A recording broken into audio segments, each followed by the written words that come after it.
go!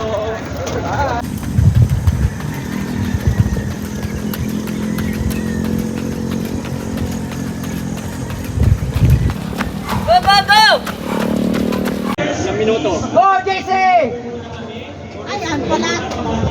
Salamat sa Salamat kay 501. Second yan.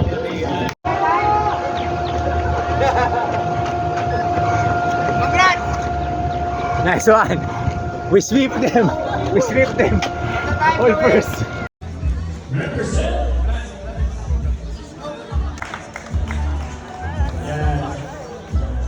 With our IDB President and Councilor Attorney Wency Lara, jersey number 1038 in a time of 39 minutes and 56 seconds.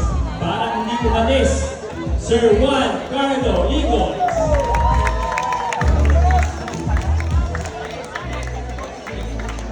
Thank you very much, Press Andre Ignacio and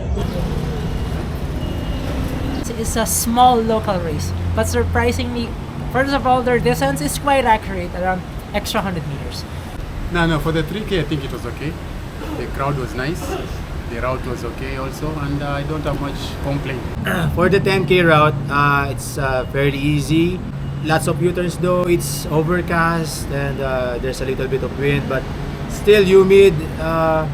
It's manageable. It's manageable. I think it's the first race of the organizer. Yeah, first So, race of the organizer. with that being said, it's not really such a bad debut after all. They have lots of room for improvement, but we really enjoyed racing in a new route.